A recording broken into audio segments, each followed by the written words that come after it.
Nous voici dans une résidence des années 50 de Charlesbourg affichée à 425 000 $.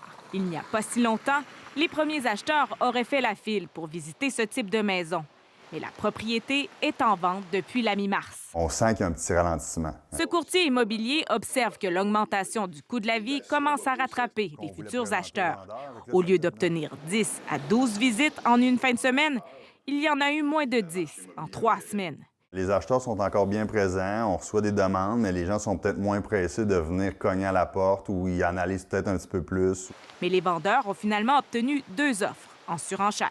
On a peut-être moins d'offres, mais l'acheteur est encore plus agressif dans le but d'obtenir la propriété convoitée parce que je pense qu'il y en a certains aussi qui sont tannés de chercher puis ont hâte de trouver. Et c'est le faible inventaire qui est la cause des hausses soutenues.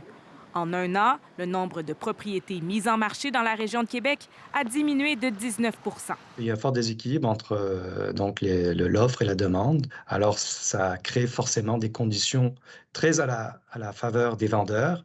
Le prix médian d'une maison unifamiliale atteint maintenant 460 000 $ dans la région de Québec, une hausse de 14 % sur un an.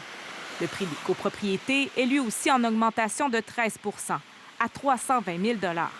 Malgré ces hausses, Québec reste encore un marché compétitif à l'échelle du pays, observe ce courtier immobilier. Il y a toujours ce fameux rattrapage-là qui se fait dans la ville. Je pense que les valeurs sont quand même encore en dessous, mais c'est une ville qui offre tellement de possibilités. Donc, selon moi, même si les prix continuent, vont stabiliser ou stagner, vont quand même toujours continuer à augmenter un petit peu.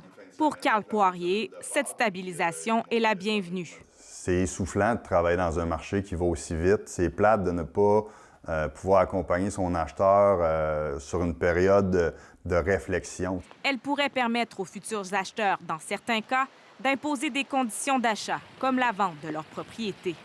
Chose qui était impensable il y a encore quelques mois. Ici Marie-Pierre Mercier, Radio-Canada, Québec.